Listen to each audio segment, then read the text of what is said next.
Il y a quelque chose d'étrange qui commence à se produire quand vous restez seul trop longtemps. Quelque chose que personne ne vous a vraiment préparé à vivre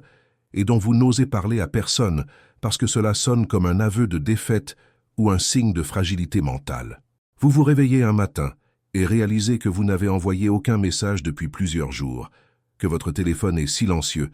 que personne ne vous a cherché et que cette absence de bruit ne vous dérange pas autant qu'elle le devrait. Au contraire, elle vous apaise. Vous observez les gens autour de vous qui semblent avoir besoin de contact constant, qui paniquent dans le silence, qui remplissent chaque seconde vide avec des mots, des rires, des notifications, et vous vous demandez si quelque chose en vous s'est cassé sans que vous ne vous en rendiez compte. Vous commencez à vous poser cette question terrifiante. Est-ce que je suis devenu incapable d'aimer? Est-ce que je me suis endurci? Est-ce que je suis en train de glisser vers une forme de dépression froide et invisible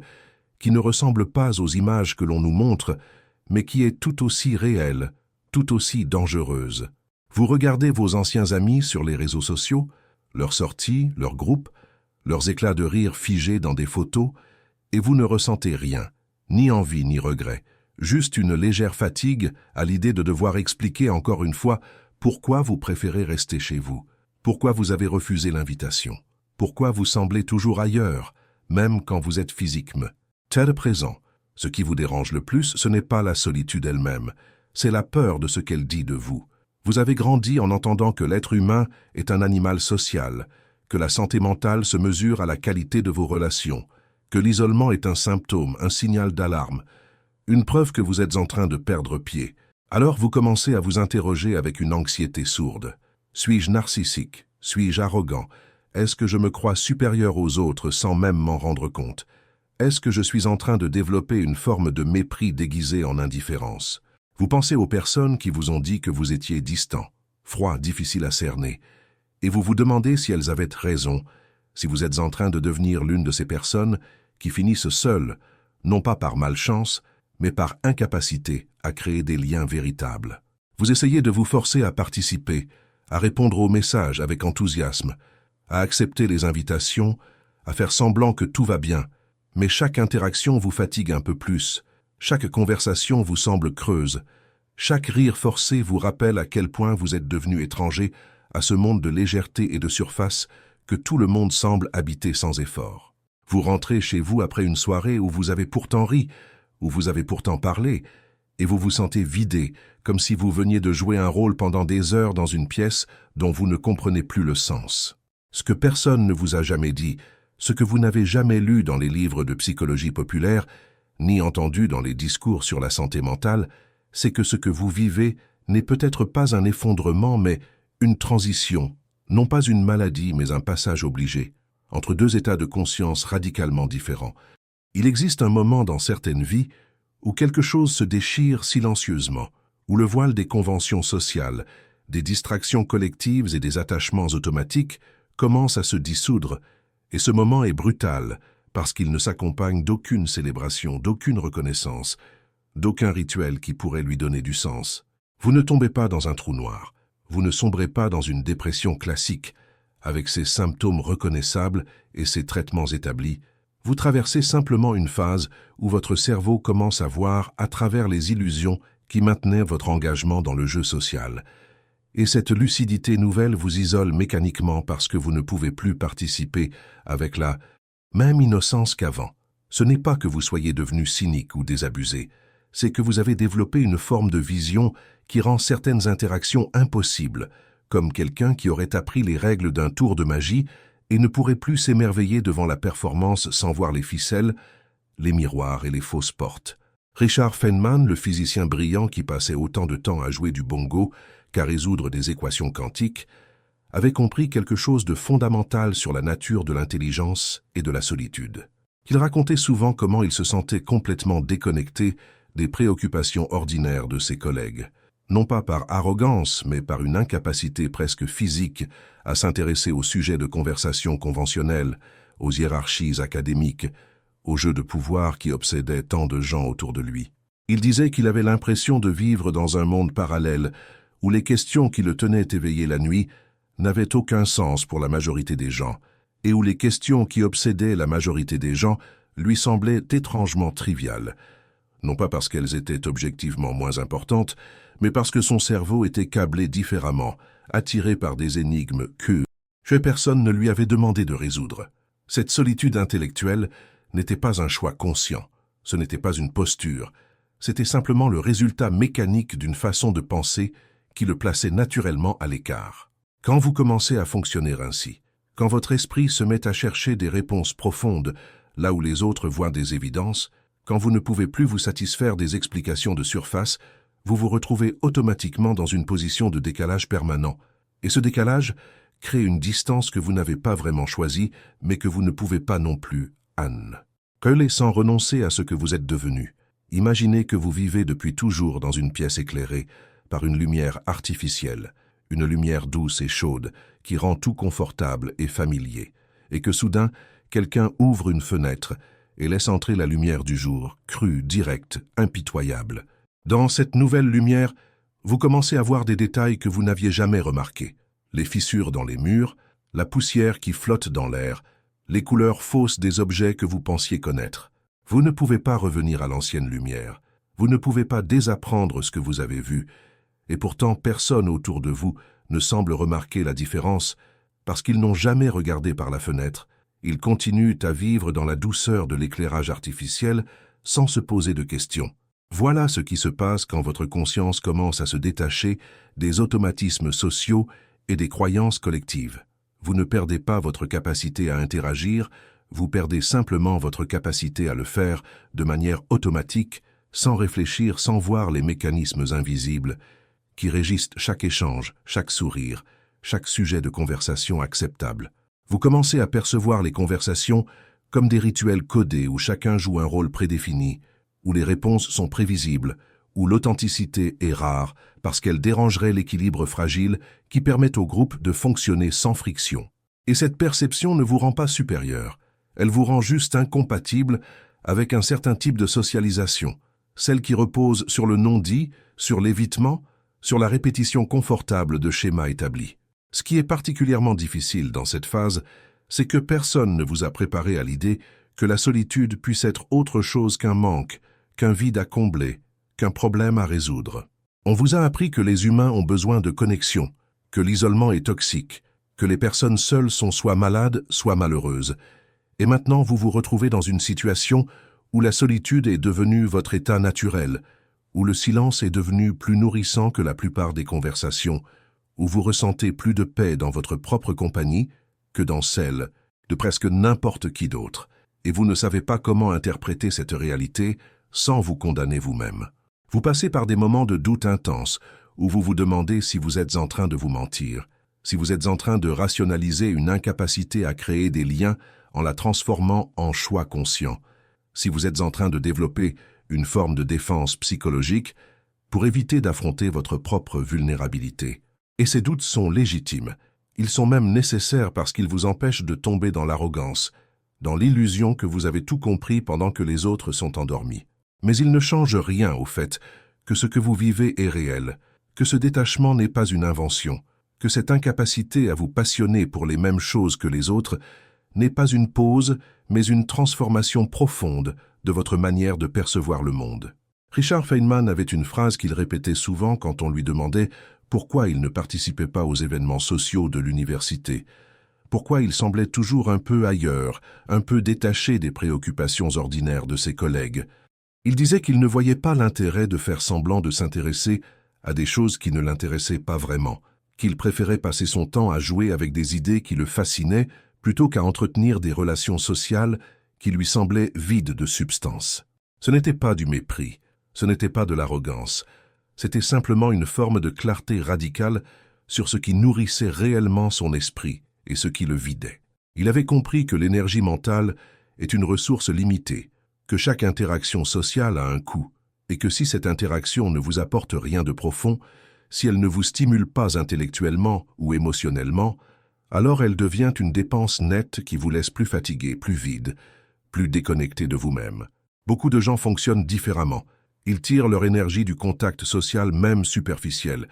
Ils ont besoin de la présence des autres pour se sentir vivants, et c'est parfaitement valide. Mais ce n'est pas universel. Et si vous appartenez à cette minorité de personnes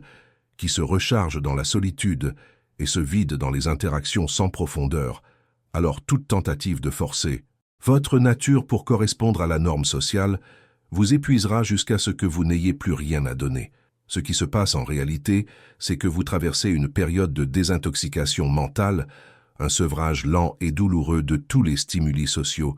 qui maintenaient votre cerveau dans un état d'agitation constante sans jamais vraiment le nourrir. Pendant des années, vous avez peut-être fonctionné sur un mode où chaque notification, chaque message, chaque interaction vous donnait une microdose de dopamine, une petite récompense qui vous faisait sentir connecté, important, vivant. Et maintenant que vous vous êtes retiré de ce circuit, votre cerveau entre dans une phase de recalibrage où il doit réapprendre à trouver de la satisfaction dans des choses plus lentes, plus profondes, moins excitantes en surface mais plus nourrissantes en profondeur. Ce processus est brutal parce qu'il ressemble beaucoup à une dépression. Il a les mêmes symptômes extérieurs: retrait social, perte d'intérêt pour les activités qui vous passionnaient avant, sentiment d'être déconnecté des autres, difficulté à ressentir de la joie dans les plaisirs ordinaires. Mais la différence fondamentale, c'est que dans la dépression, vous perdez l'accès à tout, alors qu'ici, vous perdez simplement l'accès aux satisfactions superficielles, pendant que votre capacité à apprécier les choses profondes reste intacte et même s'intensifie. Vous ne pouvez plus profiter d'une soirée bruyante entre amis qui parlent de tout et de rien, mais vous pouvez passer des heures à lire un livre complexe, à explorer une idée difficile, à contempler un problème sans solution évidente, et ces moments vous remplissent d'une manière que les interactions sociales conventionnelles ne peuvent plus atteindre. Le danger réel dans cette phase n'est pas la solitude elle-même, c'est l'illusion de supériorité qui peut facilement s'installer si vous ne restez pas vigilant. Il est terriblement facile de commencer à vous sentir différent, puis spécial, puis supérieur aux gens qui continuent à vivre dans ce que vous percevez maintenant comme une illusion collective. Vous commencez à voir leurs préoccupations comme triviales, leurs conversations comme creuses, leur vie comme superficielle, et lentement vous développez une forme de mépris déguisé en lucidité qui vous isole encore plus, mais qui cette fois est toxique parce qu'elle est fondée sur le jugement plutôt que sur la simple incompatibilité. Feynman lui-même n'a jamais échappé complètement à ce piège. Il y a dans certaines de ses anecdotes une pointe de condescendance envers les gens qu'il trouvait intellectuellement paresseux, une impatience face à ceux qui ne cherchaient pas à comprendre les choses en profondeur, et même si cette impatience était peut-être justifiée dans certains contextes académiques, elle révèle aussi une zone de ombre commune à beaucoup de personnes qui fonctionnent ainsi. La vérité inconfortable, c'est que votre lucidité nouvelle ne vous rend pas meilleur, elle vous rend juste différent. Et si vous confondez différence avec supériorité, vous allez transformer votre solitude productive en isolement toxique, où vous devenez prisonnier de votre propre orgueil intellectuel. Ce qu'il faut comprendre, c'est que cette phase de retrait n'est pas une destination, c'est un intervalle, un espace vide entre deux modes d'existence où vous ne pouvez plus fonctionner comme avant, mais où vous n'avez pas encore trouvé comment fonctionner autrement. C'est comme ces moments dans la nature où une plante entre en dormance, où un animal hiberne, où tout semble mort en surface, alors qu'en profondeur, un travail invisible de transformation est en cours. Vous n'êtes pas en train de mourir socialement, vous n'êtes pas en train de vous fermer définitivement au monde, vous êtes en train de reconfigurer votre manière de vous relier aux autres sur des bases plus solides, plus authentiques, plus sélectives. Le problème, c'est que cette reconfiguration prend du temps, beaucoup plus de temps que vous ne l'imaginiez, et pendant toute cette période, vous allez vous sentir suspendu dans un vide inconfortable, où vous ne savez plus qui vous êtes, ni comment vous connecter aux autres, sans trahir ce que vous êtes devenu. Vous allez passer par des moments où vous doutez de tout, où vous vous demandez si vous n'êtes pas simplement en train de vous isoler par peur, par blessure, par incapacité à faire face à la complexité des relations humaines.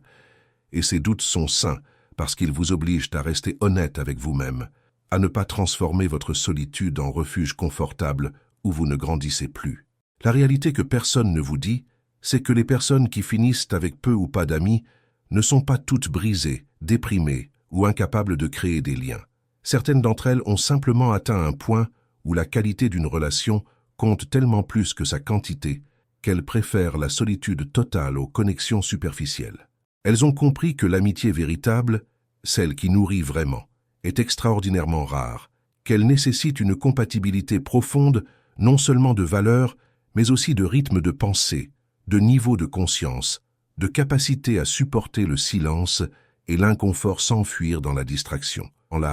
Elles ont compris que la plupart des amitiés sont fonctionnelles, qu'elles servent à remplir le temps, à éviter la solitude, à maintenir une image sociale acceptable,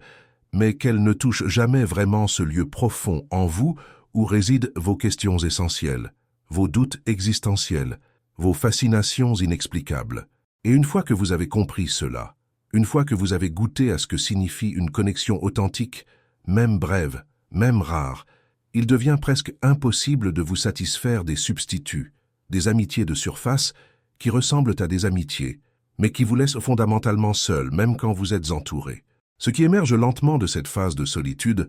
si vous la traversez avec honnêteté plutôt qu'avec amertume, c'est une nouvelle compréhension de ce que signifie la connexion humaine. Vous réalisez que vous n'avez pas besoin de beaucoup de gens, peut-être juste une ou deux personnes, avec qui vous pouvez vraiment parler, vraiment être vous-même sans filtre ni performance, et que ces connexions rares valent infiniment plus que des dizaines de relations superficielles. Vous réalisez aussi que la solitude elle-même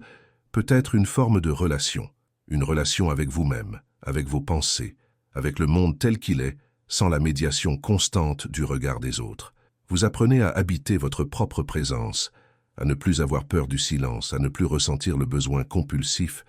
de remplir chaque moment vide avec du bruit ou de la compagnie. Et paradoxalement, c'est souvent quand vous arrêtez de chercher désespérément la connexion que vous devenez capable de la créer de manière authentique, parce que vous n'êtes plus dans le besoin, vous n'êtes plus dans la demande, vous êtes simplement disponible pour une rencontre véritable si elle se présente, et sinon vous êtes parfaitement capable de continuer votre chemin seul. Feynman avait cette capacité étrange à être profondément seul, intellectuellement tout en maintenant des relations sociales légères, joyeuses, sans engagement profond. Il jouait du bongo dans des bars, il racontait des blagues, il draguait les serveuses, il participait à la vie sociale de manière superficielle mais authentique, sans jamais vraiment ouvrir la porte de son monde intérieur à qui que ce soit, sauf à quelques rares personnes qui pouvaient vraiment le suivre dans ses réflexions. Il avait compris qu'il y a différents niveaux de connexion, que vous pouvez profiter de la compagnie des gens sans pour autant leur donner accès à vos pensées les plus profondes, que vous pouvez être chaleureux et distant en même temps, que vous pouvez aimer l'humanité en général tout en trouvant très peu de personnes avec qui vous pouvez vraiment échanger au niveau qui vous intéresse. Cette capacité à compartimenter, à donner aux gens ce que vous pouvez donner sans vous forcer à donner ce que vous ne pouvez pas,